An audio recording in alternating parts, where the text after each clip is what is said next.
Welcome back to another episode of the Umso podcast. This week, one of my favorite people on earth, Derek Woodske. Derek is a wildly talented strength and conditioning coach. He has taught around the world and lectured, worked for Charles Poliquin for about 10 years, and we have started recently working together on some programming for athletes in our Daily Destroyer program. So, if you want, you can head over and check that out. Check it out via my Instagram, and it's in the TRAINHEROIC marketplace. So we have some sponsors this week before we dive into all the stuff we're going to go over this week. We have Hybrid Performance Method. I've been working with these guys now mostly on my nutrition stuff, and I can't say enough how different it's been working with a really smart coach like Greg Sutt, as well as Hayden and Steffi.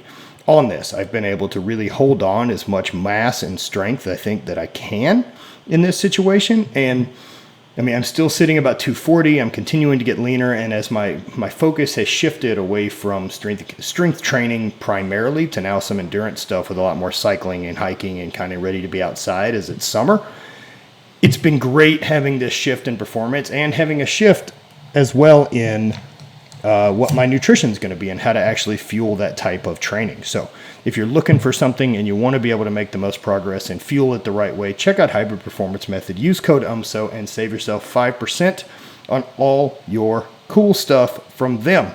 They do also have like 30 different programs that you can choose from weightlifting to powerlifting to bodybuilding to corrective work. It is a great system with great coaches, and hey, more the merrier, man. More options you got, the better you can. So Hybrid Performance Method, use code UMSO and save yourself 5% on all your monthly subscriptions. We also have Mind Bullet. For those of you who don't know, Mind Bullet is a kratom-based product. I started dabbling and messing with kratom. Funny enough, I was in California was hanging out training at Super Training, and then finished lifting, and that evening went to watch a UFC fight with Chris Bell. And went and met him over there, and actually the guys that he got involved with his first trying out of kratom before Leaf of Faith came out, sat down and met those guys and got a bunch of samples from them and took them back and was pretty impressed. And then kind of as I went through all the surgeries and everything, I kind of stopped using it as much because my pain level was too much for something like that. So I think Mind Bullet is awesome for a pain reliever, for a pre-workout, for a stimulant, for a nootropic. It's also a natural plant, which I find to be really, really great. Less prescription meds and more things that kind of already exist. Makes sense that those things are going to process better through your system. So check that out. Mind Bullet. Head over to mindbullet.com, use code UMSO, and save 20% at checkout on Mind Bullet.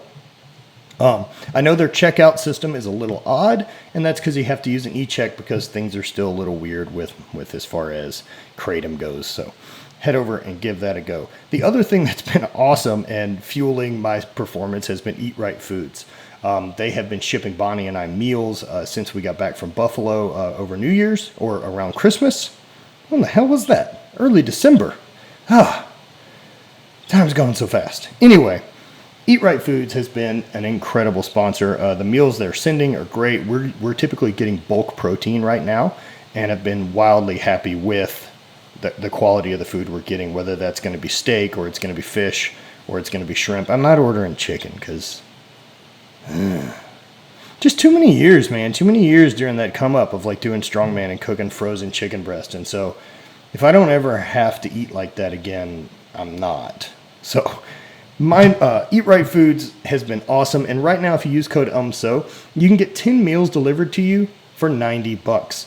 And shipping, if you're on the East Coast, is free. The rest of the country is a flat rate $25. So for $115, you're going to get some great quality meals, quality food.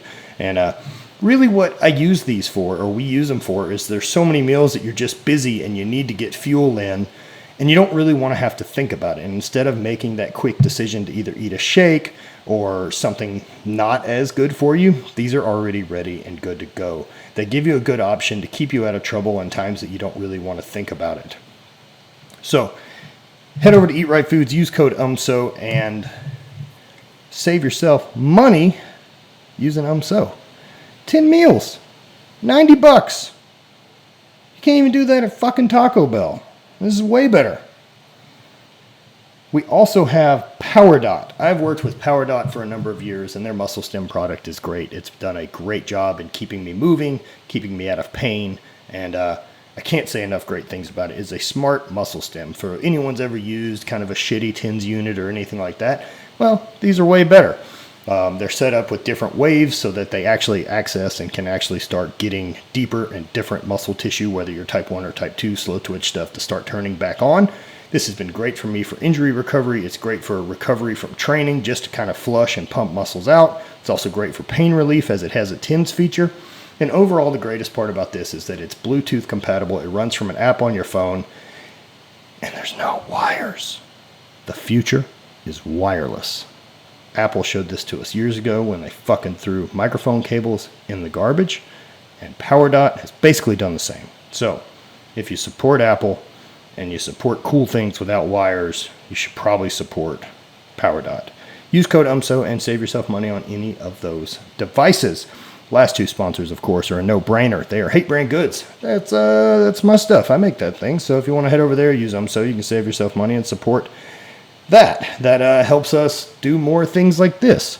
And as I really prefer to do these podcasts in person, I wasn't expecting a 2-month lockdown, as I've burned through all the old episodes that we've recorded in person, and now this seems to be the best bet. But trying to embrace it and go forward and be able to get some access to people that I don't have access to in person. So that gives us some better options. So I'm excited to talk to Derek, and as well as some other stuff I've got lined up this week for you guys. So we also have Habit Coffee. Habit Coffee, great coffee. Treat yourself. Use code UMSO, save yourself money on coffee. Set up your subscription. It's actually a prescription for coffee, I think, technically.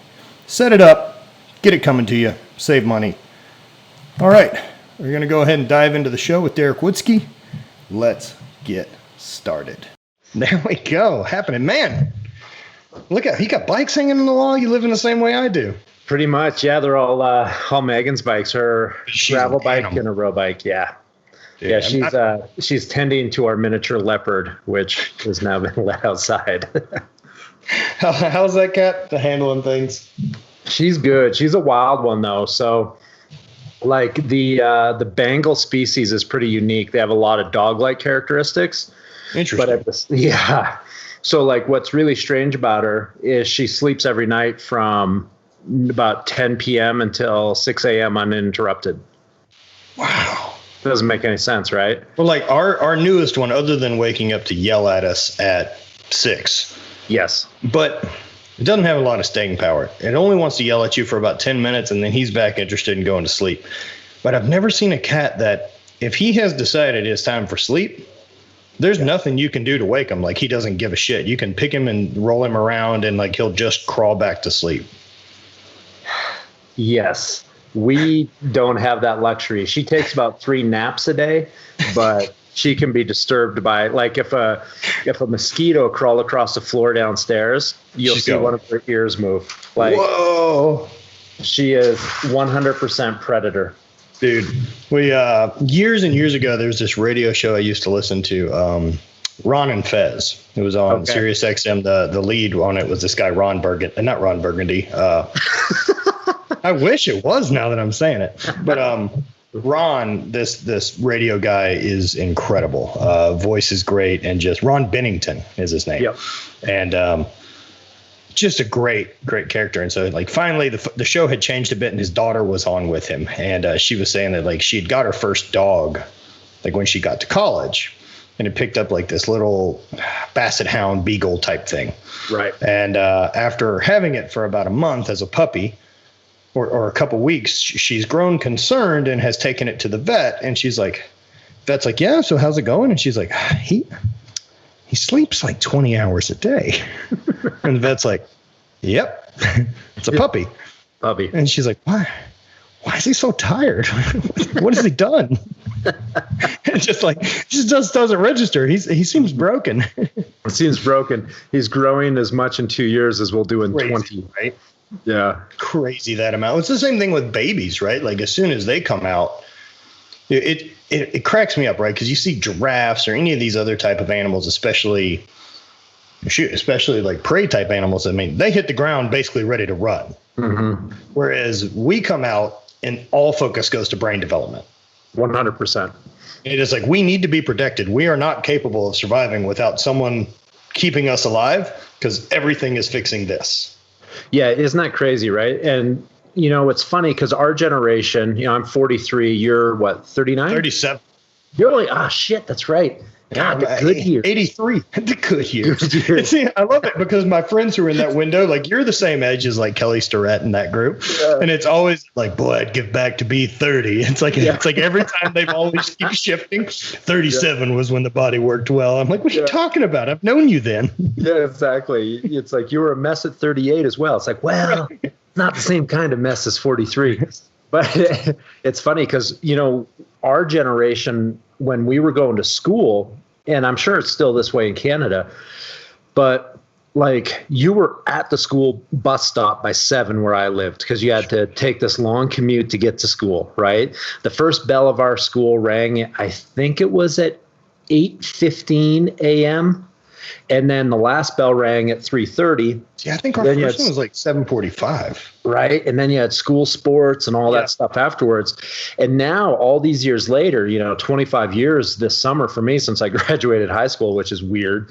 But when I think back, they're now realizing that the sleep requirements for a developing brain in your teen years is like 11 hours.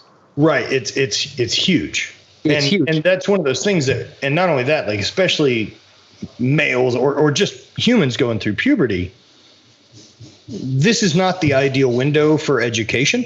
No. It's an ideal window to support your parents' work schedule. Yes. It's daycare. Yep. And with that said, I don't have a better solution. No, me neither. To the time frames. And there's a real honest argument to be made that probably from 0 to 10, all your time anyway should be spent doing physical skills. Most likely. Yeah. And then because your intellect is going to develop through socialization at that point more than it is through sitting in an English style classroom staring at a chalkboard. Let me shut the door real quick. IKEA just opened in town, and there was a handful of shits we needed for the new place from IKEA. So we caught them like at open and just like ran to the warehouse and got the things we needed and then bolted. So Bonnie is downstairs IKEAing. Putting everything together.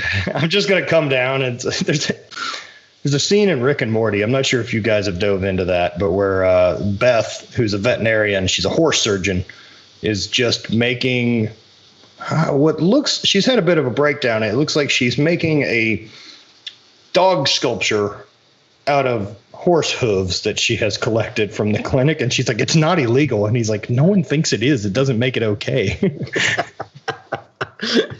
Yeah, that's exactly that's what's going on downstairs. That's just about 4 years ago. I moved out of living exclusively in hotels when I was in Saudi Arabia and moved into what was called the Western Compound.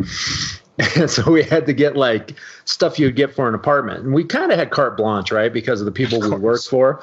And so I'm like, man, I don't even know where to go to find this stuff. It would be great to sleep in a Rolls Royce. Exactly. So I went. Coolest car bed ever. I found an IKEA that was in Riyadh. And this place was massive. I'm like, no big deal. I'll go in. It'll be easy. Oof. So now you're talking about IKEA, which is another language for the most part, but now it's also written in scribbles. Yes. So the two languages I had to work through to find out what I wanted was Swedish and Arabic. So I had no idea what I was looking for. And normally, I would have walked to the first thing that I was looking for and realized that's how it was laid out, and I would have left. Yeah, it's exactly it. I was there for an hour and a half. I got pillows and a duvet. Like, man, that's the perfect moment for like, I need a click and collect option here. I need someone in there who can understand what's going on to help me. It was chaos. It was the building was so big, and I couldn't find anything. And then throw in metric, right? Everything was in metric, which I should be good at, but I'm not that good at. Why haven't we made this switch? Well, my theory is so other than American football. I honestly think that they probably in like the 90s ran all the numbers. and they realized that the cost of switching every road sign down to ruler in the United States was so big that somebody just like closed the door on the room that they're doing the calculations in and just locked it. Locked it. Just cast of Amontillado, just locked him in there. Yeah, exactly. Never went back. They're like, yeah, let's never speak of this again. With as little taxes as we're aware that Jeff Bezos pays, can't this just be a thing that like he funds? And he's like, look, we can switch to metric. I'll just pay for it. I also probably have a developmental system to get all the signs done. He could be like, probably got the switching to metric, everyone. There will be no more imperial things sold on Amazon. Please stay home Friday to Monday, as all the signs will be getting switched. Well, I read something recently that Bezos makes $147,000 a minute. Good for him, man. How crazy is that, right? Like, I think, I'm not sure what his age is or how long it'll take, but potentially he could be the first half a trillionaire. It's going to be close. The divorce put him back a bit. It did. That was what the article was making allusions to. That actually slowed that process down losing 50%. Yeah, losing 50%. At some point with money like that, right? Like, isn't there a way to have a conversation? Because giving up half of that, like, I get it for your regular folks. Yeah. But whoever this partner was, if she wasn't involved with managing or running Amazon, right? I don't think she needs $500 million. Or 50 billion for that. Or 50 billion, right? Like, but at the same time, he doesn't care. He doesn't care. I think the amount of wealth that he's acquired is so significant that, I think he handed over 12% of the company and some other statistics. So like a huge dollar amount. Yes. Right.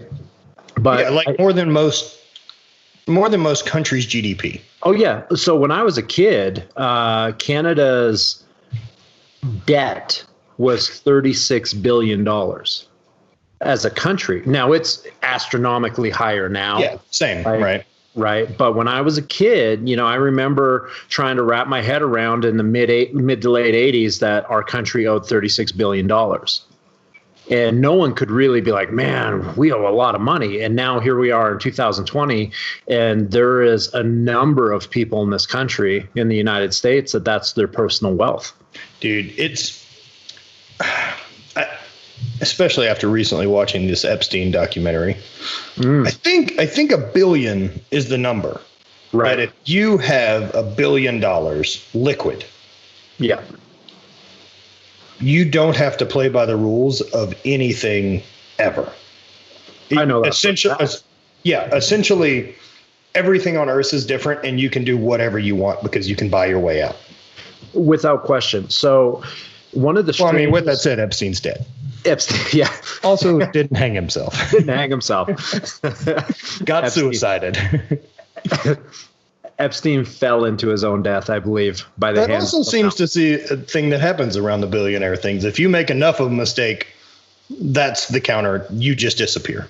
I think so, because I think when you're dealing with that amount of money, you're dealing with, I don't want to say this because it could be wrong, but there's a high percentage of likelihood that if you've made $1 billion, you've also probably crossed off some people that aren't too happy about it, you know? The craziest story I've ever heard in regards to extreme wealth, and just how it can kind of like just, people can have so much money they don't realize it. And it's kind of a hard concept for people to understand.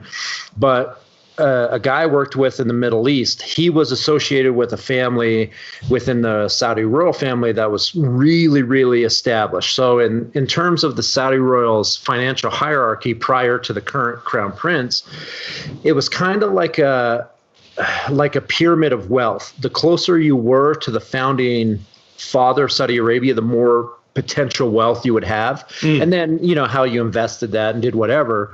So, the Saudis' wealth isn't very well disclosed publicly. There's estimations that some of the Saudis have been worth a couple $100 billion at different times individually. So there's some crazy numbers like that. But the one guy I worked for, he was at a dinner party with this family because he worked for one of the children of this prince. And somebody at the dinner party was looking through a yachting magazine and was flipping through it. And the big centerfold of the yachting magazine was this guy standing on the deck of like this 65-foot yacht.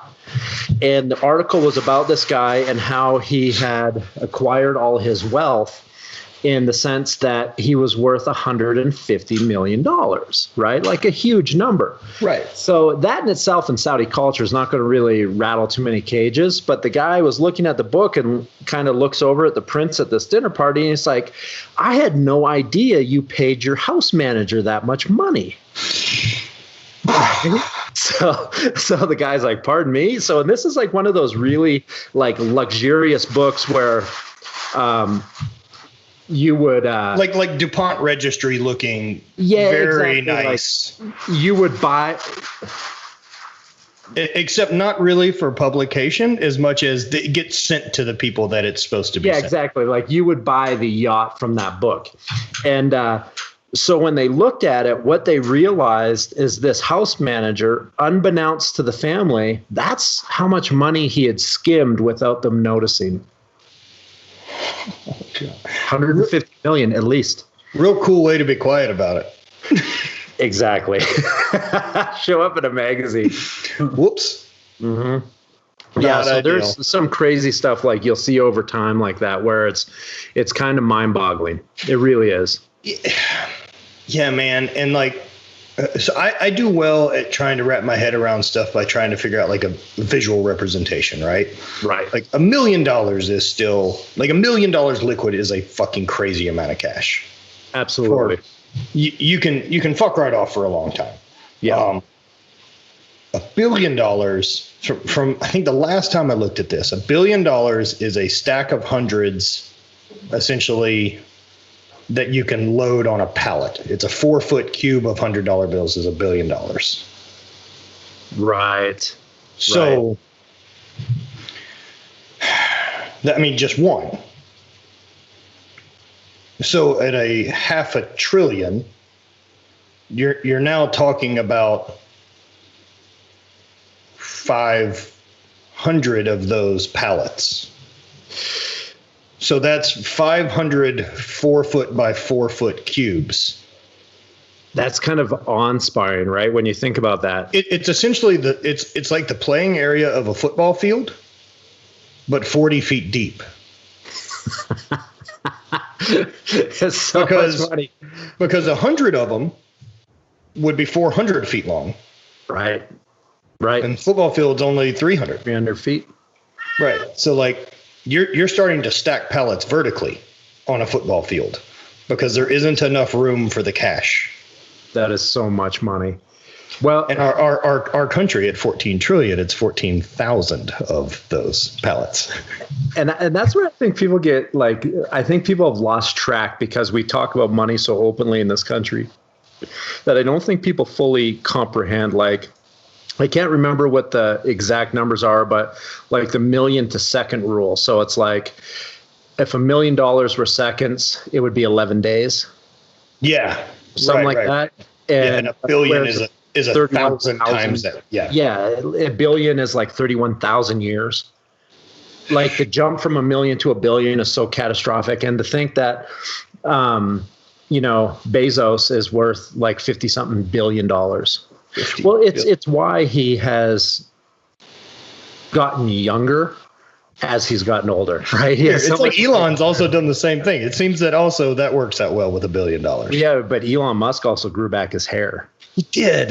Yeah. Joe Rogan tried and it didn't work out. No, that's what I like. I wonder now because Joe sold his podcast for $100 million if his hair will grow back. Good work, Joe. I don't think Joe's worried about the hair anymore. I think he's played that card of trying to do plugs and realized what a disaster it was when he did it, and the back of his head looks all butchered. Exactly. Fuck me. I still think of all time. Hold on one Joe, go ahead. Oh, hold on one second. No worries. Can you let her out? I think it's showing up on the. Yeah, I'm not that professional. Yeah. I don't mind cats. You can edit out cat. I'm not going to edit it out. I like cats. This is real life shit, Bert. I tell you what, she's a leopard. She stares up at Megan and lets out this meow. And it's like, you know that she only wants to do one thing, go outside and hunt animals. Are we going to go on a hunt? And then she's out there right now. So now Megan's having to like watch her. So this is reality of what our little leopard has done to us. So we live quite high up. So Megan has had to like retrofit our balcony because our cats found a way to jump down from like 15 feet. Yeah, because it doesn't care. It doesn't care. So it's a reasonable distance to jump from a thing. Oh, it's unbelievable to watch. Like, she's so athletic, and I never. She jumped on her neighbor's balcony. Yeah, so Megan just said she jumps from one balcony to the other. She started hanging out at her neighbor's house. 6 foot. Yeah. Can you imagine that if humans were as physically gifted, like even accordingly, that like, I don't know, 6 foot vertical jumps weren't an issue? Wouldn't even be an afterthought. Like, I remember reading a statistic that they said the most athletic and efficient predator on the planet is the domesticated house cat. Oh yeah, and the highest killer. Highest killer by far. So they have issues with feral house cats in Australia. Saudi Arabia as well. Yeah, so they're just decimating ground birds and rodents and really fucking up the local ecosystem. Yep. So in Australia, you can go on a hunt. These are no limit. Feral cats. Oh, dude, you can look it up, and there's just photos of dudes like standing there with just truckloads of these house cats. Oh, that's weird. It's very odd, right? But they're a problem. It's essentially the same thing that we have with the feral hogs. Yeah, makes sense. In the southern states, that they're destroying property and they breed so fast. There was a video on Instagram, Megan and I saw a couple weeks ago of a feral hog running out of the brush, and it had 15 piglets. Dude, you can't keep up with them. No. No, I mean, that's why they hunt them from helicopters with fully automatic weapons, because there isn't a more efficient way. And even that, we're not even denting it. No, and they just eat the carcass themselves, so they go right back into feeding the population. It's like coyotes are funny like that as well. Like coyotes, when I was growing up in Canada, everybody kind of hated coyotes. They're just like a nuisance, right? Sure. I didn't realize how detrimental it actually can be to hunt coyote. So it's kind of crazy. So unless coyotes are infringing on a population, and same thing, causing harm to chicken coops, things like this, coyotes are kind of like this perfect breeding animal. When they do their call, the call is a signal, like a head count. Yes. Right. So when they start dying off, the calls change and all the females go into heat. Right. It's cool. And their litters get bigger. But, the thing that's really interesting about coyote, and I think wolf is probably the same, is when they eat rats that have the plague, they actually kill the plague and they don't pass it on. Right. So I know that with that, they've done some interesting stuff. I know like in Manhattan and Chicago and I believe in LA, they have implemented packs of coyotes. They track them and manage them, or try. But they track them and put them into these cities because the coyotes will take care of feral cats, because cats will carry the same disease that rats will. And it will take care of feral cats and the rat population because they don't carry the same disease. And these coyotes go out at night in like these major urban centers and hunt. Why wouldn't we have that? I mean, that's what nature's designed for, right? Too big of a problem.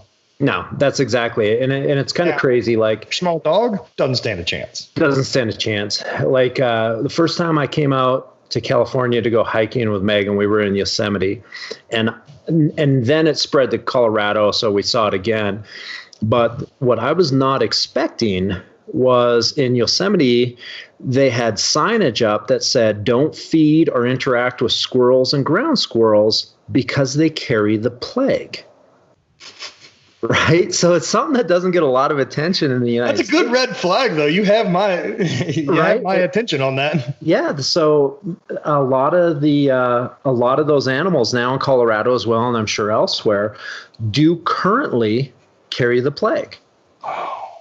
And I had no idea. And no one That's right up the route for 2020. We could get this ripped off by July. A good plague outbreak. Get a plague outbreak, right? And it's like, and I didn't really think about it too much until, you step back and you're like, wow, if we decimated our coyote wolf populations in these areas, that part of the ecosystem could potentially spiral out of control.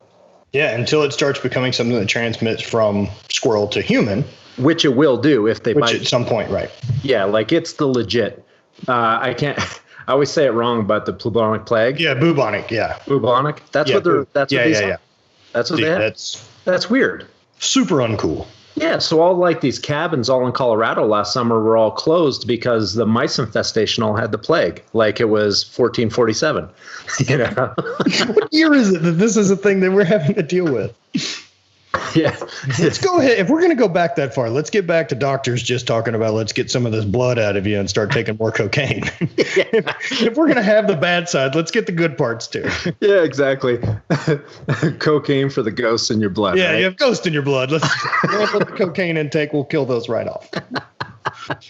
Oh man, it's wild, dude. Yeah, it's the world has taken some very interesting turns. And right now, with especially the political climate, the one thing I'm fascinated with is how big of an outbreak and resurgence of COVID did we see? Did you see the statement?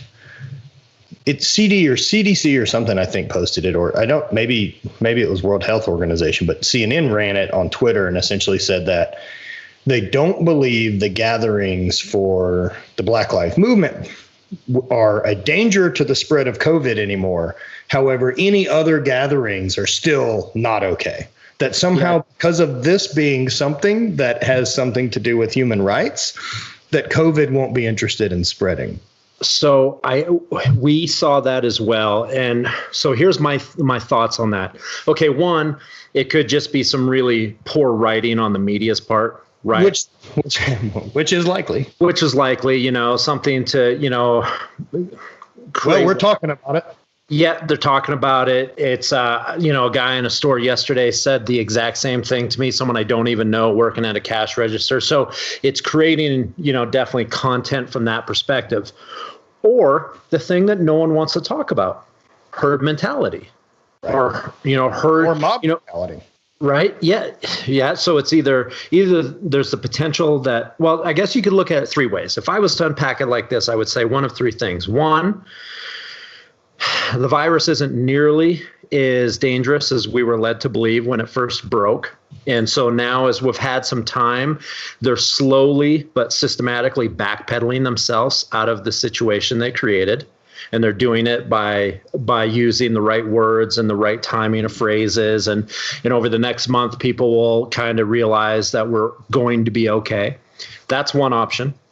Second option is herd immunity that Sweden and some of these other countries have been experimenting with actually is really effective. Well, and whatever the case is, if we don't have a big outbreak again, that's going to be the play that the political party takes is, well, of course, the social distancing and everything worked, and we created a herd immunity just in time. Just in time, right? Just in time for the 20,000 ensuing 2020 race war that our country's decided to have. Well, that's exactly it. And when you look at the group of people that gathered in West Hollywood yesterday, I believe, I mean, it was an incredible gathering, like 20-something thousand people, shoulder to shoulder, chest to back, just like a rock concert all the way down this one street. And I only saw it by photo, of course, but you're like, okay, this will actually be a really interesting test to what the COVID... We've been lied to. Yeah. Are you full of shit? Because now we're going to find out. We're going to find out. When you look at the numbers in Philadelphia that got together for the peaceful protests over the last 2 days, we're at hundreds of thousands of people now that have been within as close contact as humanly possible over the last strangers. 3 days. With strangers. People if they could track whatever that party was on the beach in Miami at the very beginning of this and try to claim how that made the spread throughout the country and how that affected, this should be exponentially more terrifying. This should cause 3 times, if not more than that. This should be a catastrophic level failure in the next 2 weeks. Yes. And if we don't see that, we were lied to. We have been lied to. We have been blatantly lied to, and what the intent of that lying was, look, I'm not that smart. I threw rocks in a field, but I'm aware that we were lied to, and it's more proof of the people driving the boat, all they're looking for is compliance. I did send you the videos last week, right? Yeah. So the strange thing about those videos that came out of the Nevada desert, and that's where we'll leave it at that for all those people with a good imagination, those videos didn't come from somebody that got them off the internet. That was somebody who was out taking starlight photos at night and picked up incredible images now of UFOs, right? Straight up UFOs. Thing that we don't know what the fuck it is. We don't know what they are. Don't know what's going on out there. But this guy's been going out. He lives up in this area of California, so he goes out Death Valley and all these. This is a guy that you personally know. Personally, no. He works. He's a server at a breakfast restaurant. What level of tinfoil hats are we? 0. Perfect. Yeah, 0. He said it was really strange. He doesn't know how to explain it. He's been going out for months taking nighttime photography in the desert. And he said when the COVID shutdown hit California, which for us really locked us down, he started going out more often because he had free time. Right. So he said what was really strange, though, is about 3 months ago when everything around here really quieted down, the activity that he started to capture with high-end camera equipment became every night. He said, so the amount of unexplainable things in the sky in Death Valley in Nevada, he said, is increased exponentially as people stopped going out of their houses. And for that, and my own personal take on it is, I thought was really interesting all the stuff that came up with the Area 51 stuff. What's that guy's name? The guy Rogan had him on. Yeah, the guy on the Netflix. Man, that Netflix documentary was rough. Yes. It was way too sensationalized and way too filmed and look, dude, give me facts. Otherwise, all of your acting and trying to change lighting and make these conversations seem more dramatic also makes them seem more staged. And if I think you're full of shit, I have to question everything you say. But there is a ton of weird stuff going on with that guy. I can't put his name to mouth right now. No, it's okay. The government erased our mind. We can't ever remember his name. He actually doesn't exist anymore. But everything with him, that there was no proof that he had ever worked there. And then they did find telephone directories from old employees, right? So we know there's fuckery afoot. For sure. Do I think that there's a chance that we have started trying to reverse engineer technology that didn't originate on Earth? Maybe. I give that a maybe. Yeah. Do I think that there are, and even looking at the videos that you sent me, do I think that there are extraterrestrials on our planet operating spaceships in compliance with our government in a certain area? No. Right. Do I think that there is testing and other things going on that they're not interested in people knowing? And in fact, our government would rather you just think these are aliens. This sounds great because then we can just be like, you're crazy. Yeah, well, and that's exactly it. And I think, okay, so even if this is all created by You know, it say like everything we're experiencing now is an extension of Operation Paperclip. Sure. Right. Sure, right. sure. So we went and harvested all the smartest people on the planet after the Second World War. We brought them to the U.S. All right. troops. And put them to work. And, you know, it's like family business. Like people you never think of things in this regards, but it's like, you know, like I went to school with a girl who was the granddaughter of Scavuzzo sausage, right? So her whole family had been the Scavuzzos and they made sausage, right? So when I think of that, it's the same with super intellects. Right. So to think that somebody that had created the ability to do things in terms of air travel, space travel, there are going to be some that pass that genetic desire down to their kids. So now we have like third generation super physicists that have never known anything but studying space travel. Right. Because that's what their grandfathers invented with the first. Yeah, and they love it. They love it. And so even we have crazier those, with all that. Like which Nazi scientist was it? Von Braun that we ended up? Yeah, he's for sure he was one and of them. that dude, if you were right now, if I was like, Derek, I need you to sketch me a Nazi scientist, it looks like that guy. Yeah, that's exactly It's it. like eye patch and a scar and eye patch, dueling scars on their dueling face. scars, dude. Yeah, they were rough. Like, and it's weird to think that we brought all those people down this way, and then a bunch of them obviously went to South America and got hunted by the Mossad. Yeah, exactly. You go down to still being hunted by the Mossad. still being hunted. You go to South America and there's entire German communities. Like Oktoberfest is a thing. Oh yeah, and it looks like white people with blonde hair and blue eyes speaking German in South America. It's exactly. The world is kind of a suspicious thing. So the World War II documentary on Netflix, it's all been colorized. Yes. It's great. Yeah. It is really great, and it's really humbling, and especially in a time like right now with what's going on, domestically, it's worth revisiting that history to make sure that you aren't on the side of the Germans who just said, this isn't my business. Right. And there was a lot that, and you know what people forget. So like a strange piece of like Woodske history is they've both since passed, but my dad's brother, his wife was a German Jew that escaped Germany, married my uncle, and it's so funny, right? Because I only ever knew her as my Auntie Rainey, right? But spoke German, cursed a lot, learned to speak English in a logging camp, like an interesting woman.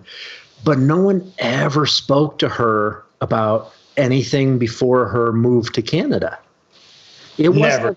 We don't talk about it. Don't talk about it. And it wasn't until I was an adult that me and my brother were talking one day, and we're like, so Auntie Rainey is German, yeah. And my brother's like, Auntie Rainey's Jewish.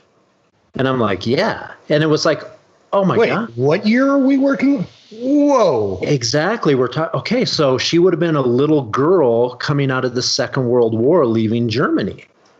And, so when I look back on that and I think of even like, holy crap, even my direct family history was affected by that world that existed. And we didn't think of it because Canadians are funny that way. Like, my family on both sides, there's a lot of European immigrants, and, it's not like it is today. Like when my dad's father, my grandfather came to Canada, he was the first of his family to be born outside of Europe. And my dad remembers them speaking a second language as a kid, but my dad's entire generation, so him and his brothers and his sister, none of them were taught the old language. Oh, man. Because everyone wanted to sever all ties with the past that they'd come from. They wanted to just speak English.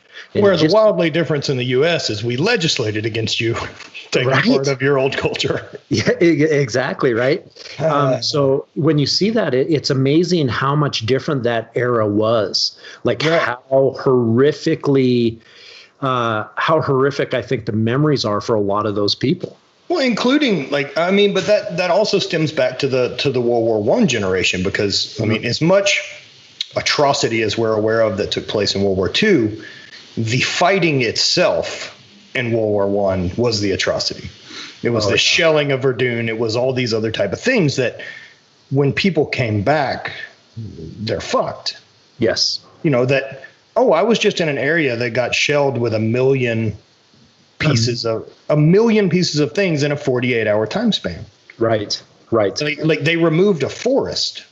Yes. Via shelling. I remember listening to Dan Carlin's Hardcore History about World War I, and him saying that it was like the tales of it are like they sat there and watched this forest boil. How crazy. Because the ground is just blowing up. And then now this whole area that you're trying to fight in has these 30-foot craters in it, and then have been tear gassed. And so the gas lays low on the ground. And back then eventually settles. They were also using chlorine back then. So, all that settles on the ground and then into these big holes. Yep. And then it starts raining. Yeah. So now these holes are filled with water. So the issue now is people are drowning. They're falling in. You can't get them out. Yeah. And then they're poisoned.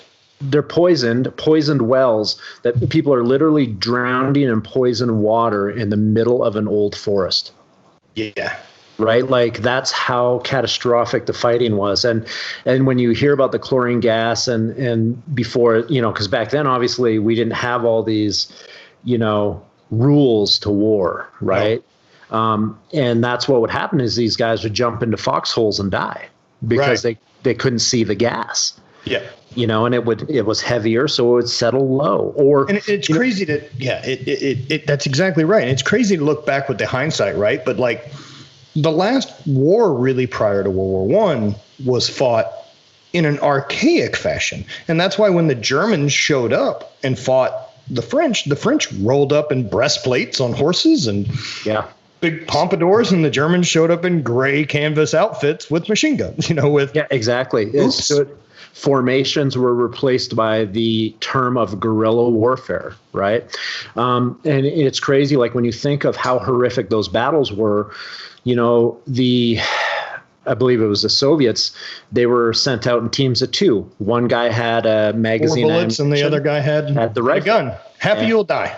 Yep, half you'll die. Which, look, isn't wildly different than what we prepared for with D-Day. We just assume that we have more people than they have bullets. Yeah, unfortunately, that is it. Like Canada's population during D-Day was minuscule. I don't even know if it was 20 million total residents of the country. And in that one battle, we lost 1,400 young humans. Right. So when you think of those numbers to ratio of total people, the loss was astronomical. I still do, I guess, to a degree. I work with a former military guy based in the UK that does private security. And we were just driving around London one day after Wood picked up our principal and dropped her off. And we were just having a conversation. And he was from a rougher area of London. And he goes, the worst part about the Great Wars, in my opinion, is he believed that we lost an entire generation of men and women that we needed to solidify our future. He said our strongest died during that period of time. So I have a great aunt. This would be my grandmother's sister. Lived across the street from us. My whole growing up and everything. Always single. Lived with her sister and lived with my grandfather, and we referred to her as Aunt Sister. Yep. I remember talking to her, and at some point as a high school kid, and I'd asked why she had never been married. And her response was, all the good men died in the war. Yes. That was the response, right? I mean, you're talking about someone born in 1914. Yeah. And then like another quote that came from that is really interesting, and it's harsh, but it's an interesting idea, right? That all the men that were left is we're generations now of descendants of cripples and cowards. Right. And that's a very interesting thing. How interesting is it? So when I think back, and it's funny because this makes me think of things I just don't normally dive into, but I grew up about as isolated from world politics as a kid could. Aside from being Canadian, right? Canadians are unique in how we learn history. Having gone through both systems, this is the best way I can describe it to people. In the United States, typically with history, we learn from town to world if we get that far. So you'll learn, town politics, state legislation, regional legislation, and then usually U.S. history, U.S. legislation. In Canada, they teach us in reverse. They teach you about the world. Then they teach you about the Western world, and then they teach you about Canada, and eventually they teach you about your province and how you fit back into that giant Russian doll of the world, right? So it's a different perspective, right? And it's funny because when I look back on my own mother's family, which was small town, isolated Canada, I often forget that my mom or my grandmother, my mother's mother, had two life partners. She had the first one who died in the war and the second one who was my grandfather. But the first one gave her my first uncle. Interesting. Right. And even I forget about that stuff. Like, oh, yeah, my grandmother lost a husband, a partner during the war. Or when I first started training after high school, I trained under a guy named Wilhelm Krauss, who was a German immigrant to Canada after the war. He fought under Rommel. His stories are horrific. He was actually the Olympic German soccer coach, worked in a steel mill that was forced into service. And he talked about it on occasion. The way he would describe it was fight or die, right? And that's fight or die. And Willie Krauss was an interesting guy, very famous Canadian coach eventually. He coached me in his 80s to give a perspective of how long he was coaching. His entire first family died. So I knew his son Axel. I knew his wife. Never met his other child. I thought that was Willie's family. That was Willie's second family. He had children and a wife prior to the ones I met. An entire existence that was killed by a whole nother just life. A whole other life. Love and Christmas and blah, blah, blah. Right. Histories and birthdays and births and first steps and he had all of that. And this was a guy that during the end of the Second World War, he and another soldier broke away from the German troops they were stationed with because, like you could imagine, they heard these horrific stories of what the Allied troops were doing to the German women, right? So they, same things you would think. So they stole 2 bicycles in the south of Italy. And he tells a story, matter of factly, he's since passed, but he and this other guy got rid of all their belongings and rode these 2 bicycles north to Germany, trying to get back to where they thought their families were, not realizing their families were all dead, right? Yeah. But trying to get back to Germany to... It's also really hard to imagine the lack of the ability to communicate with how easy it is now. Yeah, that's exactly it. And he said that they rode for days and days and days. And then they ended up in a forest, and he describes it as they met this woman that had a house in the forest, and she cared for them while they were there. And he said life was amazing. He didn't want to leave because he didn't really have anything to go back to, but the person he was with did. So after about a week, the guy he was with was like, I have to get back to Germany. So they were like, all right, let's go. So on the bikes they go. They get back into German territory.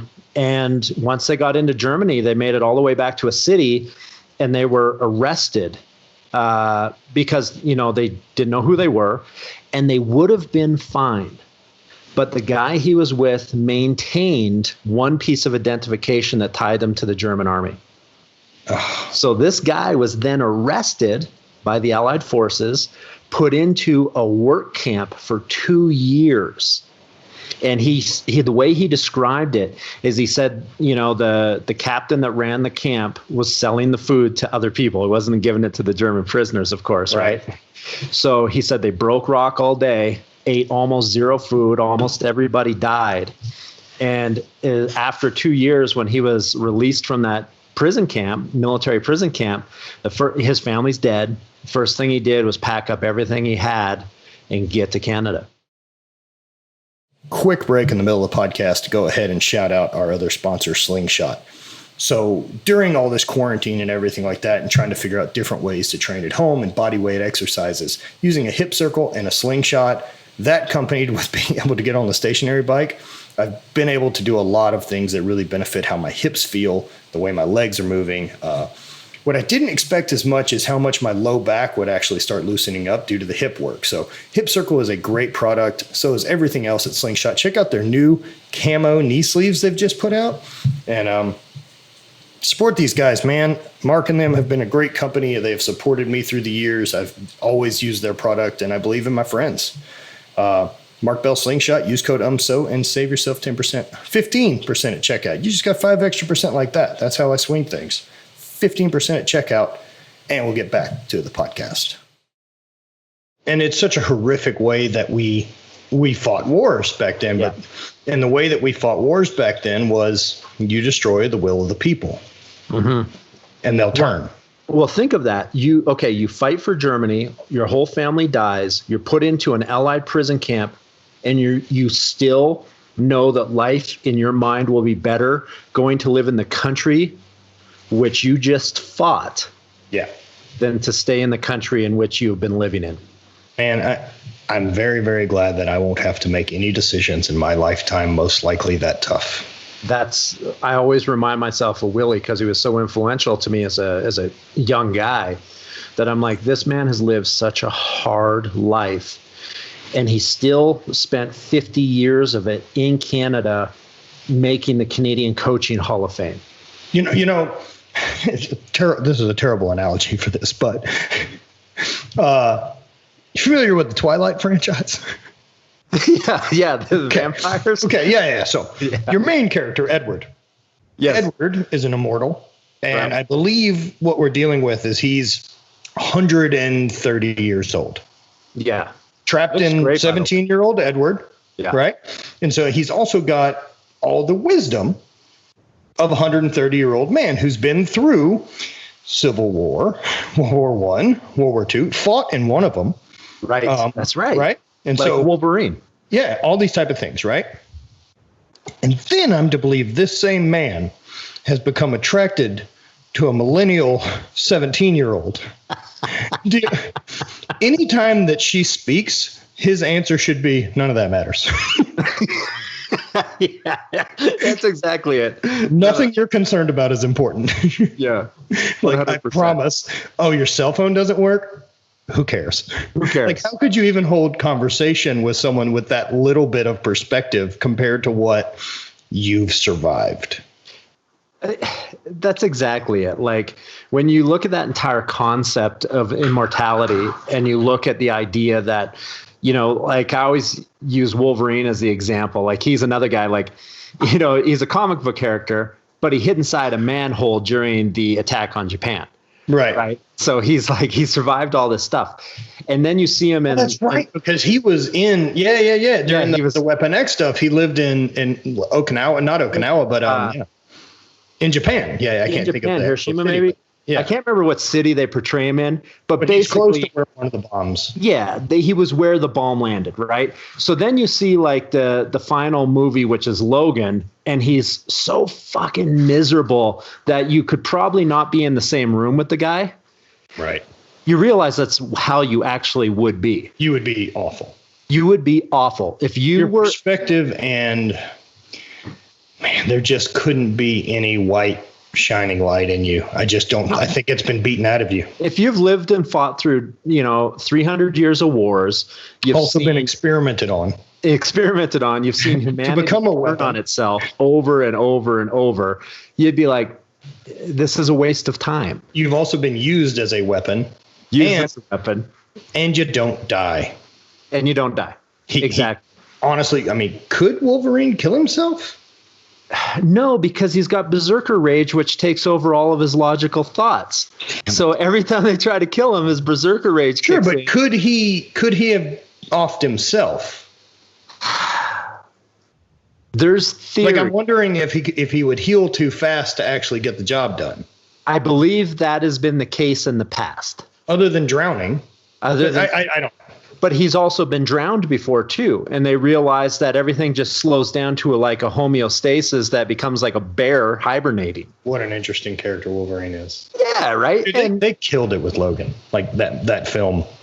The best thing that ever happened to Logan was Deadpool coming out R-rated.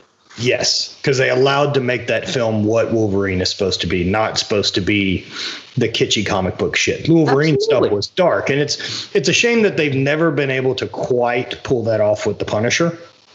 Correct. The series has gotten a little closer on Netflix, but the problem I have with it is I'm such a fucking movie asshole. Yep. And I need the universe to make sense, right? And so one of the small things that kicks me out would be, so this is a guy whose family was murdered by the mob, and he has declared, fuck them. Yeah. We are coming, right? This is Denzel Washington and Man on Fire.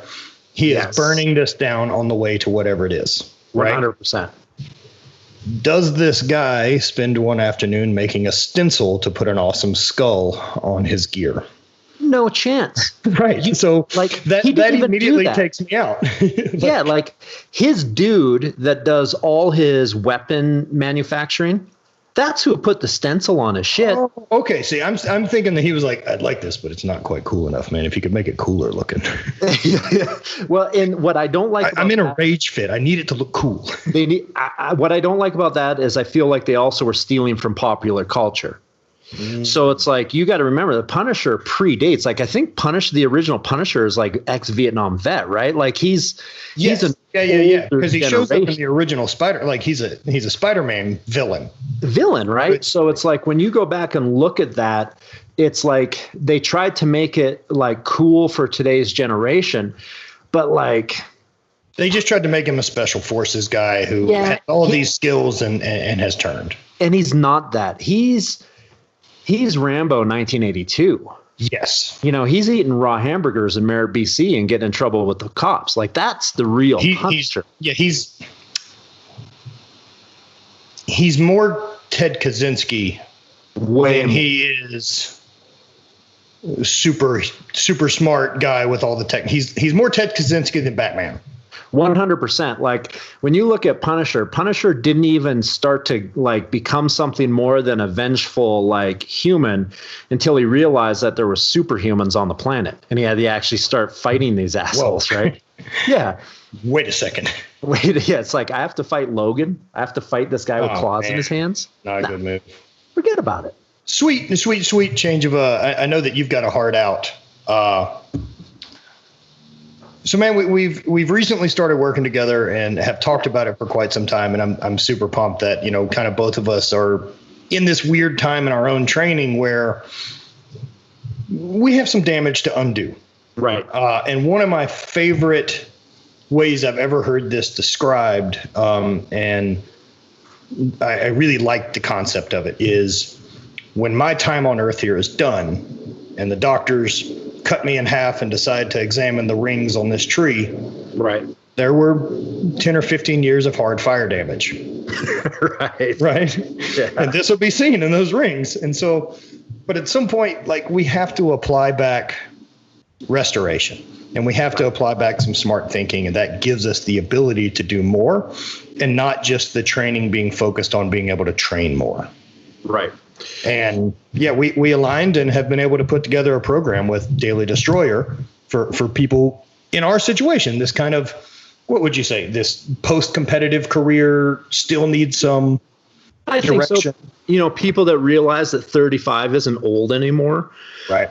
And I think we've gone through a long period of strength and conditioning influence, which, considering today's the day, but influence from things like CrossFit, right, which is in some deep trouble today. But it's been cooler with the CrossFit thing. Greg Glassman has been shit in the bed for years, and everyone's aware that the insanity of that guy, and it's been just kind of crazy Uncle Greg.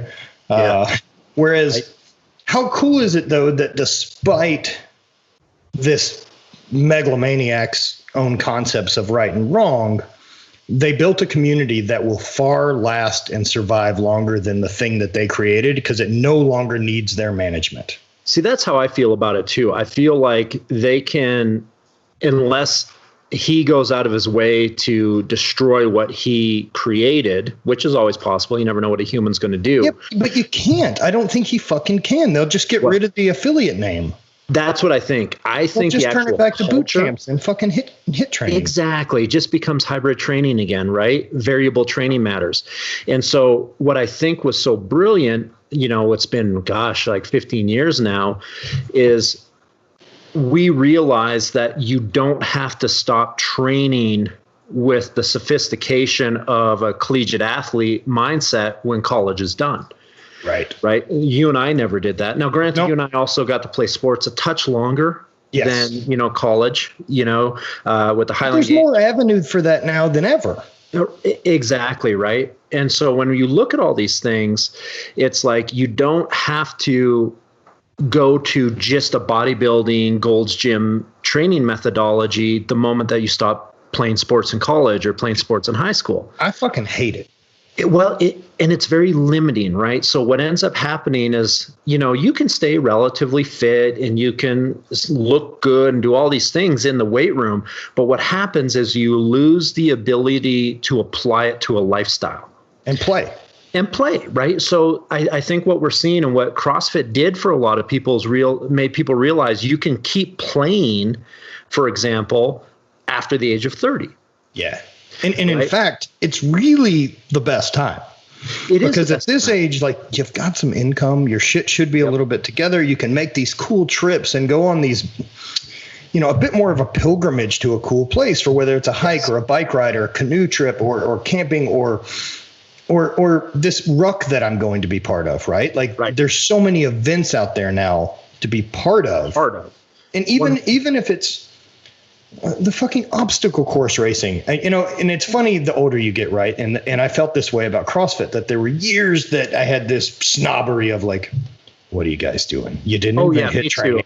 All these people that like, fuck, none of this is new, you bunch of goddamn kooks. Yeah. And then I was the whole, what are you stealing from us now mentality. Right. And then now that I look at it and I have the hindsight of it, is more people have barbells in their hands. I don't care. Exactly. Same way I feel about bikes. Look at Daily Destroyer when all the athletes and the team started sending photos of their home weight rooms. Yeah, those man. Legit weight rooms. Oh, yeah. We've got a full variety. We got like guys that are like, this is my little setup. And it's like, little setup? It's killer. Yeah, it's killer. You got bumper plates and a squat rack. Right. That's all I trained on for years. Oh, dude, years and years ago, it's one of my favorite lines that it's amazing when someone says a throwaway thing, but then it also resonates and you keep it forever. Right. And it was Windler and I were chatting one day and he's like, look, man, if you can't get it done with squat stands and a barbell, you've missed the point somewhere. Yes.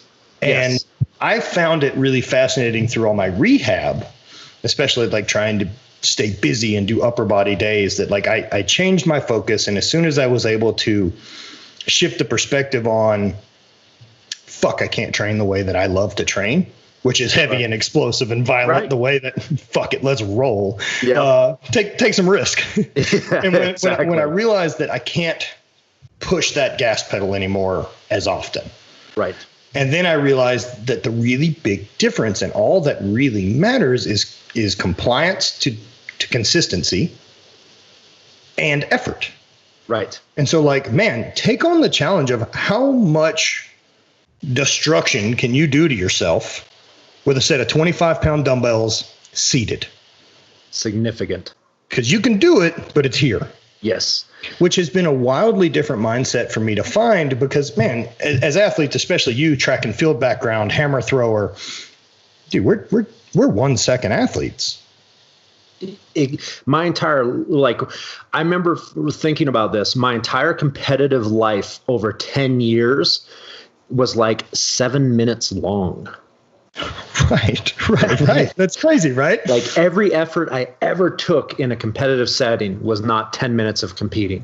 Like I remember somebody like, what do you think calories are that you burn at a Highland Games? I'm like, none. None. No, you might burn something for being in the sun. But the competition? No, dude, I had 27 attempts today that maybe took less than a total minute. 100%. Yeah, I would compete for 18 seconds on a Saturday. And now that both of us are doing stuff that's a little bit more endurance based, and like what a different challenge the mindset is of that training, because it's one thing to be like, task at hand is this, right? Horsepower, just stomp the gas pedal and let's let this thing let it loose. It's different in being like, okay, I'm going to do a 52-mile bike ride today. My concern isn't the first 10 miles. My concern is the last 5. So how am I still okay for holding a 3 mile an hour average on a hike on day 3? Yes. And the same thing that has happened to me, to have to retrain that system that follows with the psychological. Obviously with Megan being a hybrid athlete, more geared towards the super endurance-based stuff, but she's also quite strong in the weight room. Like, she did that Everest challenge on almost no training, right? And even for her, she had to go to a special place to try to get through that. But it was basically constant climbing for 13 hours. Right. And, of course, because of where we live, she did the constant climbing between, 5,000 and 7,000 feet. It's not like she got a sea level advantage, which also made it more difficult. But, like watching the mindset that her training has taken on. And then when we go and do something that should be easy, it is for her, but it's not for me, is the 3 mile an hour hike. Right. So she can do it forever. Dude. So she can move at that pace indefinitely. Indefinitely. Right. So, and a week back, we did a hike, and I was really laboring because I still have that carryover. Like, if I train legs really hard on a Friday, on Sunday, I feel like garbage doing metabolic work. Yep. And my body gets blown out really fast from training still after all these years, but you spent too much time working on 1 second efforts. Yep. And so, those don't hurt. Those don't hurt. And that's what people don't realize. It's Except they now just hurt all the joints. Yeah, exactly. Things start to wear away. The machine can't do them anymore. So when we were doing this hike, we see this guy running down from above, and we're getting close to 10,000 feet at this point.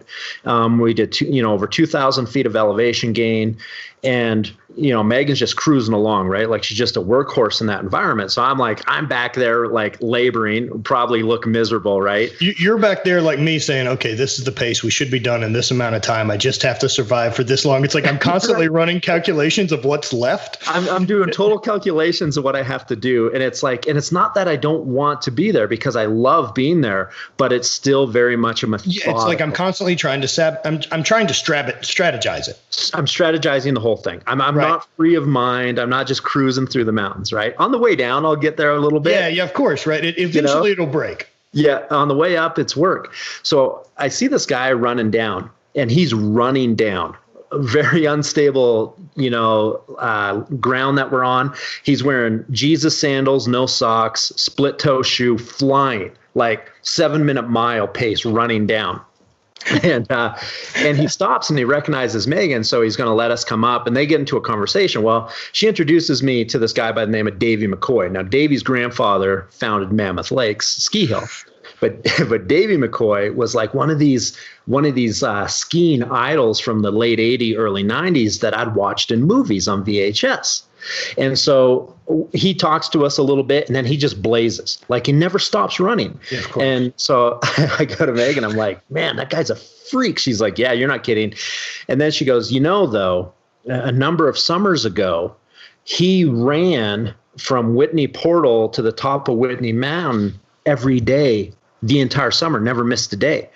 So he ran from 8,000 to the highest peak in the continental North America every single day, 8,000 to 14,500 every day, 20 miles round trip. So you get these people like, and it was weird because I'm looking at him and I see him run away. And there was a part of me that was like, man, he'll never know how good he'll never know that I was a 700-pound back squatter. Right. And I'm looking at him going, man, I wish I was a little more of that. Right. Of course. Right. Well, because, man, I'm very, very proud that whenever my time's up, I am absolutely certain of what the potential max strength that this machine was going to perform at. I found it, and I crossed that line too many times, and I paid for it. 100%. Fact, right? Yeah. And so that doesn't make it that like, well, I did that. That's over. Now, like, what's the next chapter? Like, what's the next pursuit? Because, man, you can start over again. And look, I'll never be a good cyclist. I'm a 240-pound guy who has trained very heavy under low reps, very explosively for 20 plus years. Correct. This machine isn't going to ever adapt to become what Phil Guyman is or any of these other guys that are cyclists. I'm too big. Yeah. What I can do is get better at it. For sure. Right. And like I found another thing to have newbie games at. Yeah. Which is so much fun to just show up and be a kook and realize you're bad at it and then get new equipment and try stuff out. And like, does this feel a little bit better versus, whatever it is. Right. And so like, I fucking love all of that. And then trying to figure out the mental side now to training again for life performance. Right. Well, dude, I'll give you a perfect example. So downhill skiing for me is kind of a gray one. So I started skiing when I was 3 years old. I stopped skiing when I was, point you and they're like, he's fine. They don't fall very far. That's exactly it. They're rubbery. Right. So, and then I stopped skiing when I was 17.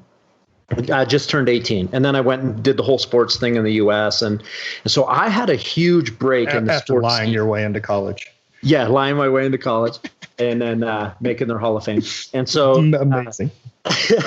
And so when I started skiing again, I started skiing with Megan because both in the Canadian and US system, she's the highest level of ski instructor and examiner that there is. It's called PSIA level 4 or examiner. So she teaches coaching to ski coaches, for lack of a better example.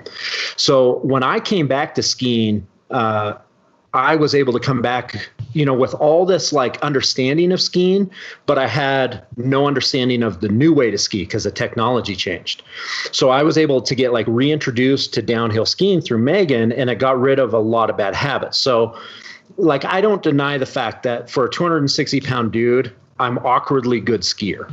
Fair enough. Right? Like it's skiing for me is a lot like the weightlifting. It's something I've always done. However, with that being said, a perspective, my first day skiing here in Mammoth at 10,000 feet, I could only make 4 consecutive turns. And I wasn't in terrible shape at the time. Like before you're just gassed. I had to stop. Just because of elevation and just because difference in training. Type of training, the stress on the body. And I was doing assault bike workouts. I was doing this stuff. Yeah, but it's not that held-eccentric with the high heart rate. Yeah, and all these other stimuluses. So, and I was explaining this to someone recently. I said, okay, like my first day on the mountain, I would literally make 4 turns. 1, 2, 3, 4, gassed. Have to stop for like 15 seconds, make some more turns, gassed, right? So that was like day 1. By the end of the season, I would like drop over the top of like this really extremely gnarly slope that was hard skiing, dangerous skiing, adrenaline filling skiing. And I wouldn't even have a thought process. I would be in this weird flow state of enjoyment. And the next thing I know, I'd be at the very bottom of the mountain, 3,000 feet lower. And I'd be like kind of out of breath. And it was weird because at that realization, I was like, oh yeah. This is the level of entry into this world. Yes. So if you wanted to be a good skier, and a competitive skier, you can't have a sensation of stress doing the thing. No. And like, I've and trying to put my finger on cycling and starting as a mountain biker, especially without any skill set. Granted, I've got a history with bikes, right? Like I'm at a bike shop. I've ridden quite a bit. I'm decent bike handler. I was much better at one point where I could easily bunny hop to a picnic table, probably clear one at decent speed. Yeah. It could move well on a bike, even when I was big and gross then. And And so like now that I've got some bike handling skills, and so I need the cardio to catch up. And so people fight with the bike because you're so gassed that you can't do the other part. You can't relax. And for me, what really changed it was I decided in February to really kind of focus on it. And I jumped on training to get ready for this 50-mile ruck that may or may not happen in August. Yep. I still don't quite know how the body's going to hold up for it, but I'm going to continue to train for it. Luckily, it's stuff like this that I'm really enjoying training for because it's high reward and very low risk. Well, and at the end of the day, it's experience. The training is going to be of value. Of course, right? And so even this 50-mile ruck event with this 20-pound pack, it's all around the Bay Area, and we'll go through like San Francisco into Pacifica and all this other type of stuff. If any point my body is like, we're not going anymore. And I know the line between shut up, we're pushing, and I'm causing significant damage to deal with in the future. Yeah, like I'm not going to recover from this if I continue. No, I remember bad pain. Yeah, right. I'm not tapping it anymore. No, I'm okay with suffering. I'm okay with soreness, but that white light pain that comes from real damage, nah, man. I've had enough of that. I'm good. And so it's a high reward of doing this thing that'll be very challenging. I may end up on this ruck for 20 hours or 12 hours, right? Or probably closer to 16 is about what I'm calculating. Yeah, if you can roll 3 miles an hour, it's going to be a stretch. It's a day. Yeah. But I also like it because it's similar to the way that I like traveling, which is, I like road trips because it gets really simple when so all I do today is walk. Yeah, exactly. That's all I have to do, right? Like I don't have the rest of these responsibilities and bullshit. I don't have a thing to get to by this point. I don't have checkpoints and time frames. Right. So I just walk. So as long as I can continually move forward, we're still in the game. The speed doesn't matter. Correct. And so having that, and also if it does reach a point of, oh shit, I'm done. I'm in the middle of San Francisco. I'll just call a Uber. I'll just leave. 100%. I'm like, well, I'm done. Bye. Yeah. I mean, you're in the middle of trapped in the woods. Yeah, you're in the middle of San Francisco. You could literally nap on any sidewalk and no one would care. Get food. Yeah, no one would care. You could just pack it in. Yeah, I love it, man. But like I noticed that how much more fun cycling got for me. Yeah. Once I was knocking down a really consistent 100 miles on the bike a week, which turns into about 6 hours for me. So if I was putting in an hour on the bike, whether 30-minute sections twice a day or do an hour or a 2-hour one day and then nothing the next, whatever it was, as long as I was hitting 100 miles a week and did that for about 10 weeks, biking got really fun because now I have the engine. Yes. I got the engine that can idle all day.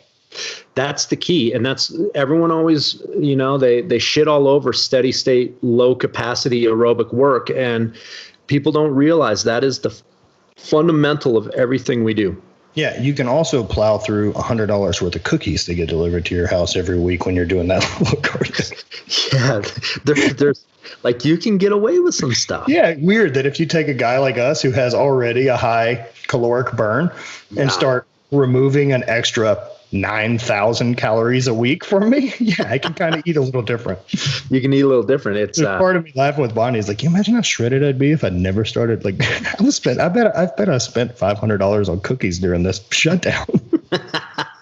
Well, that's exactly it. I'd be so lean, but cookies, man. Have you guys had cookies? I look at it with Megan, like her volume on the bike went through the roof during, because she was a late furlough by the company she was with. So like when their company finally shut down, she just turned to training, got back on the bike, got, doing the things she loves to do. And it's amazing, like how fast her physique has changed from the amount of volume oh my God, it was like she just turned a light switch on. I wish I actually had that genetic ability. Well, it's, there's definitely, like, at least what I've noticed with the way my body composition has changed so much from this type of training mixed with the diet and everything else. Once you can tap into it, your body kind of wants to stay there. And so it's way easy to maintain once you've done that base work. No different than, big surprise, I'm lifting, prior to starting Daily Destroyer, I'm training 2 days a week. Right. I'm hitting a bench and a squat day and a overhead press and a deadlift day. Right. And then I'm riding 5 days a week, whether indoor or out. And oh, weird, strength doesn't seem to be falling off and my muscle isn't atrophying because I have 23 years of building the foundation that this machine knows how to do it. And yeah, if I need to get big and strong, I can flip that switch tomorrow and it'll be very happy to go back the other way. Yeah, it'll be like, oh, thank goodness we're done with this. And then it's, why does everything hurt again? And now we just hang out on the couch. Yeah, that's exactly it. It's like joint pain and gains, man. Like, oh, God. It becomes a very easy thing to maintain strength. And everyone assumes that low steady state metabolic work will burn up muscle. And it's like, do you realize how much? Okay, so if you're training for the 1 percentile of human strength performance, yeah, you got to become a specialist. I get that. And also guys like us, and I think the guys that we're trying to reach, like we're a different boat. You and I aren't some 17-year-old kid that weighed 130 pounds who is a hard gainer trying to make this gym progress and has worked on calories and done all these things to fight to gain weight. Right. Correct. I was 270 when I graduated high school. Like I'm 30 pounds less now than I was at 18. Right. And so me getting lean or losing weight is a fight. For sure. And for sure. Like, I was a typical mesomorph when I came out of high school. I was 210, 215 pound. And people are like, well, that's a grown size man. But at the time I didn't think about it. I was like, oh, no. I need to get bigger. Right. Dude, it's crazy what people in our realms, like, I'm so out of touch with what average strength is. Yeah. Or what average big people are. Because don't exist in my world. Well, do you consider yourself big? No, I was the shortest on my team. Neither do I. Yeah. And even when I was 280, I wasn't big. The guys I competed against were all 6'4", 6'5", and 310. Dude, this will sum it up, and this will make perfect sense to you. I read on the interwebs back in like 2004 or 5 when I was just finishing competing. So it was like, everything written back then was still factual as far as anyone was concerned, right? If it had made it to that level of being published on the internet. Published, right? I came across an article on indoor weight throwers. And that year I'd thrown like 78 feet. So I think I was ranked second in the world behind Libor Schaffertay again. You only beat me by 18 feet, so it's really only by 18. And the quote said in this article, Derek Woodske develops tremendous amount of power for such a short and petite thrower. For such a short and petite thrower. I was 6'1", 243 with a 300-pound snatch. I was like, you motherfuckers. I'm 6'1". Oh, no. Yeah, short. Who's this little guy? I'm like, God dang, what do they think? Like, but the real problem is you also kind of agree with them. I have to. Yeah. Short's on my team. Everybody was 6'5". Bonnie and I had gone on this overnight hike the other weekend, and prior to that, we had been chatting with Haptor and his fiance or wife now, Kelsey. Canadian girl, right? Yeah. They're awesome. And so chatting with Kelsey and talking about going on this hike and how Haptor is now dropping all this weight to get ready for this boxing fight. Oh, right. He's moving again and losing weight, and like 60 pounds basically fell off of him. What a monster, right? Like he can drop 60 just by making 62. He's 462. Was. Now he's 400. Back to 400. Right. That my man was getting on the scale and it read 200 kilos and he's like, cool, 20 more pounds to go. I need to go up. And so we were talking about it and she's like, yeah, it's great because he's a little bit more active so we can like hike and do stuff like this. And I just started laughing because of the insanity to me of had we been on this hike and turned a corner and he was coming down the trail toward me. Right. Like minding his own business, being polite, doing his thing. But he's such a large human that I'm not sure I physically would be able to restrain myself from saying something. 100%. Like I'd be like, God damn. Like I couldn't help it. Yeah. Or you might I'm aware. Really, I would equate it to this experience I had. A number of years ago, I was in the Maldives for work. And terrible place, right? I had never seen a fruit bat before. The ones with like the 8-foot wing. They're gigantic. They're gigantic. But what I didn't realize is my brain had never seen one. So their wings move different when they fly. They have a different visual presence in the sky. So I was riding my bicycle and a fruit bat flew over me and I didn't see it. I had like a peripheral sense of it. And I almost crashed my mountain bike and like did a wiggle thing and startled. My heart started beating really fast. And I was like, whoa. And I kind of look up and this really silent, creepy looking dragon flies over my head. Yes. And it was because my brain had never seen it before. It had never seen that in its entire existence in real life. That's how I think I'd react to Hathor if he came walking down a path. Well, it's because they don't make bigger people. There is no one bigger on the planet. No. So you see them, and if you're not ready for it, your brain will just be like, "Oh, what?" Yeah, you just can't help saying something. You just can't. So ridiculous, right? That he's aware of. Everyone he's ever spoke to has given the same response. Yes, exactly. Yeah, it's wild, right? Like that whole idea of just like you can't wrap your head around it. Which I totally get why all these stories of sea creatures or anything else. Like, do you know how scary blue whales are? 100-foot long animal? What the fuck are we talking about? I was scared of the first killer whale I saw off of a ferry going to Victoria Island. Yeah. I was like, oh, look at the size of that thing. Like your brain just doesn't register. No, right? It doesn't. No, it just doesn't make sense. It's like staring at the Grand Canyon. 100%. That you just look at it and you go, I don't know. I don't have a frame of reference for the size. Yeah. Wow, you got long spine, right? Like, yeah, there's nothing logical. It couldn't be less informative. Yeah, exactly. You've provided nothing to this conversation, sir. Hey, nice to meet you. Yeah, nice to meet you and your long spine. Dude, I know you got a hard out here shortly, so we'll go ahead and bring her to a close. Interesting concept I'd heard the other day, and I wanted to run by you because I know you may be able to word this into better words than me. But it was essentially talking about the chemistry of athletics and performance. And this guy was talking about how when you take this prepared athlete and then you mix it with a certain time, and then that is also accelerated by a crowd and a moment and an environment, with preparation and all these type of things, and how it comes together that the athlete, and we've done it, that will rise to that occasion and perform at a level that shouldn't have been reachable. Possible. Right. And then I heard someone's response to that saying, it's not chemistry, it's alchemy. Ooh. And I really like that concept. I like that concept a lot. So you remember long jumping great Beeman? Yes. Had the world record. So back in 1997, I went and listened to a sports psychologist in Canada refer to the world record performance in Mexico City. And now I'm not sure if he still has the record. I think he might, but it's like one of those records where if his long jump world record's been broken, it's only by one person. Like it's been so long. He jumped so far. Now, the thing about Beeman's long jump world record is he never repeated it.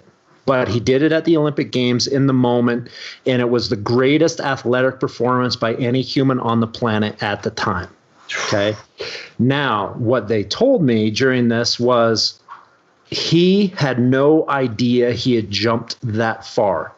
They said that when he landed and looked to see where he had landed, his recollection of what he experienced was, I felt nauseous and I passed out for a moment because even he couldn't understand how he had jumped so far. Oh, man. And then what they don't talk about is the ghost. The ghost of that follows you, because now you know the body can do it. Yes. And because he had tapped into it without understanding how, that's the alchemy. How do you unlock? How do you turn? It's handing someone DMT and not explaining what they're about to have. Not explaining. How do you turn lead to gold again and again and again? I didn't know how I did it the first time. I didn't know how I did it the first time. And when I think of that experience as a whole, alchemy is such a beautiful word, because this is going to be a weird analogy for it, but it's like when I watch The Voice on occasion. Okay. The only thing that will make me, that weird, like teary-eyed emotional you get that has no sadness? It's like humanity at its pinnacle.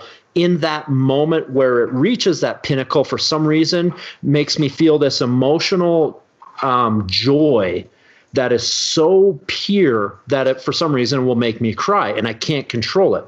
Well, it's the opposite of me watching Lolo clip a hurdle. Yes. It's the exact opposite of that moment. And so when that happens, or when I think of that experience, it's my favorite thing in the whole world. When I see an athlete or a singer or somebody in real time do the thing in front of people, rise to the occasion that is so perfectly orchestrated that they super exceed what you expect, and you see the energy of the entire, almost like universe, focused in on them, and you can see it collectively, everybody's rooting for that moment. Yeah. And they actually succeed when they're being rooted for. I know. You didn't prove them wrong. Like, you just kept rising, and everyone together. Yes. And it's like, if you could harness whatever that magic is, and maybe you can't, because maybe if you did harness it, it would lose its magic, because you need good and bad and dark and light and evil and good and which is why it's not the same to perform without the crowd. 100%. It's and that's why, full swing back to why we got involved with this project in the first place, creating a community where we can create a community. People experience the gratitude we have as coaches and athletes and their desire to super exceed themselves. And you actually get to kind of root it on and watch, because there's going to be, we do this long enough, we're going to have athletes super exceed to the point where we'll get that experience from it. Right. And for us with this, it's fun starting from square one with a completely open, transparent slate. Yep. And saying,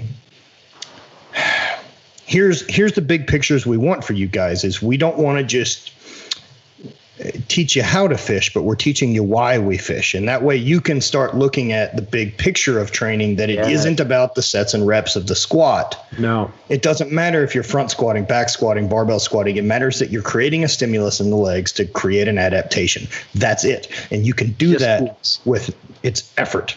Yep. Let us let us use the programming to be the bumpers on the side of the bowling lane to keep you going the right way. Yes. What you don't need is that shotgun approach to training, right? And I think a line I've heard you say is, look, all winds are bad for a sailor if you don't have a port in mind. 100%. And so that's we're giving up port. Yeah. Right. And this allows athletes to come on board and not have such a regimented thing. We're not selling this idea that if you don't follow these sets and reps to the T, this will not work. That's not true. And we're never going to try to pretend that it is. And so many do, because they believe that the sets and reps, and that's the magic, or we're going to do this at 72.3%. Like, fuck off. You better have been training for 18 years and 2 exercises to be that precise. Right. And you also better be trying to compete at a world level. You better be currently trying to also compete at a world level. If you need that much sport specificity. Yeah.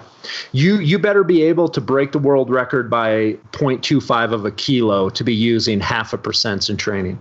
Right. It would be it's the same idea as the fact that they even sell like record chip plates for home training. I'll tell you a perfect example, because you just led me into that. Ian Danny, who's one of the best private sector coaches in the world, former track star from Canada, also Olympian in the bobsleigh, so winter, summer Olympian, which is not common, based in Scottsdale, Arizona.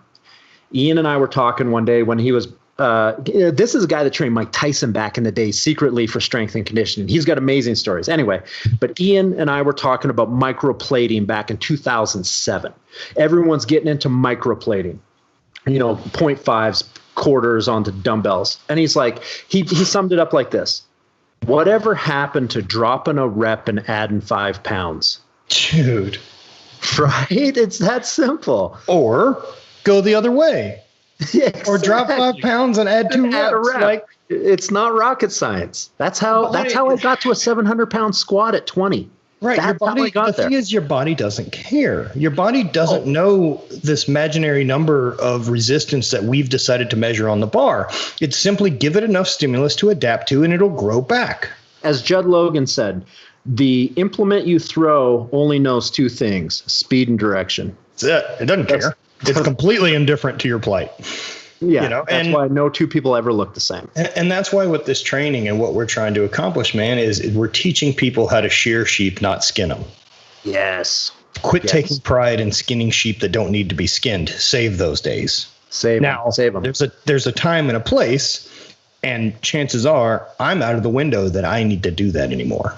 Yeah, I'm not going to be hitting lifetimes in the weight room anymore. Nope. But I hit a lifetime on the assault bike. I'm pretty happy about that piece of shit. Right. You know? Yeah, that or even the outdoor stuff that you and I both switched interest to. Perfect example. I want to get to the point where if Megan goes to me, hey, we're going to do this hike. It's going to be 2,700 vertical feet. Are you up for it? And I can say without the nervous stomach I still get, yeah, I'm good. Yeah, she's laughing at me in the background. Yeah, of course, right. As she takes her bike off the wall to go slay some horrific number of miles, right? Yeah, she's going to go do more elevation gain than I've ever done today. She will get more elevation gain going downhill than I probably will today. She's like, oh, easy day, only 4,000 feet. Only 4,000, right? But and that's where my mind wants to get to. I want to be able to do things that are extremely challenging to me physically. But I want to be able to, jump onto that outdoor activity knowing the day before I was able to still lift hard. And I don't have to trade one for the other anymore. No, because what I want access to is that for something like that outdoor activity or this life experience, that I'm not limited anymore by my physical ability to do the job, that I've got to fight it up here. Yes. And being able to fight it in your head of like, why is this taking so long? Are we still hiking? Like, there's part of me that starts getting anxious about like, we should be moving faster and we're supposed to be doing more, when in fact the activity is the goal.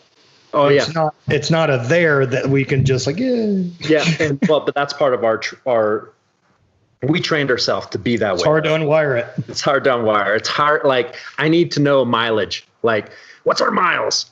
It's I need to know, like, we're halfway. Or like the first 14er I did, I almost lost my shit because I was like, altitude destroyed. I was not in as good a shape as I am now.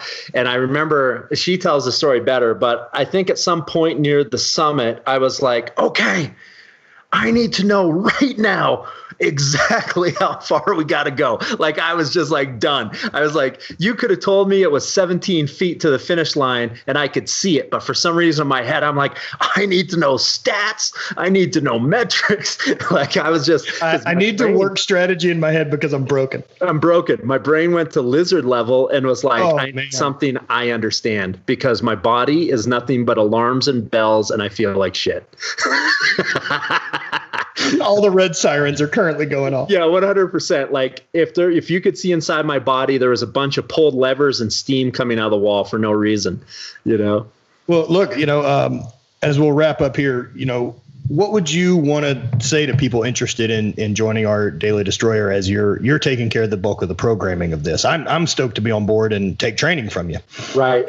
And I appreciate that. I think it's an opportunity for people that are looking, regardless if they're training in a gym or training at home. It works for both really efficiently, but it's a accumulation of concepts. It's a system that I've used with athletes as well as non-athletes to, and I don't want to use this term loosely, but like when I say bulletproof or cross off as many boxes as possible to make sure a person has a well-rounded athletic existence. So will you look better? Will you feel? Yeah, of course. All those are prerequisites. Yeah, if you're eating a good diet and you're training really hard, you will always look better. Right. But what I want to make sure is that the people that jump on board with us will actually be more valuable physical and mental human beings, whatever that means, right? Like, if you need to help around the house, if you want to go hiking in the mountains, if you're called upon with the natural disasters on the coast again that we're getting in Louisiana right now, if something goes sideways and someone's like, listen, we're in trouble, can you help? Your answer should be yes. You should. Yeah, I can. Afraid. I can. You need me to load sandbags to make a wall? Yep, I got 6 hours for you right now. Let's save some lives. Like, you should always be thinking about the bigger picture unless you're an athlete. Yeah, unless you are currently trying to, yeah, exactly right. You know, unless you're currently training for a sport, and all the power to you. I love training athletes. I'm doing it currently. But unless you are specifically training for something, you should be training for everything.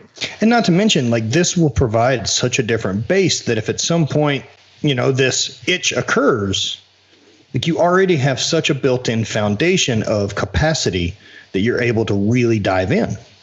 Oh, did I lose you? Oh, no. Well, if that's the case, and I've lost him, thank you guys for listening. Thanks, Derek, for being on. And there will be a link in the podcast description if you want to join our Daily Destroyer program, as well as it's in the link in my bio on Instagram. So thank you guys for listening. Spread hate, always party. And that's it. Thank you guys for listening. Thanks, Derek, for coming on board. Check out our sponsors: Hybrid Performance Method, Mind Bullet, Eat Right Foods, Power Dot, Habit Coffee, and Hate Brand Goods, and Slingshot. Man, thank you guys for listening. And if you can, head over to Apple and give us a 5-star review. Let them know that you like the podcast, man. Helps us. It'll help you. Help us help you. That's what I've always said. Thank you guys for listening. Spread hate, always party.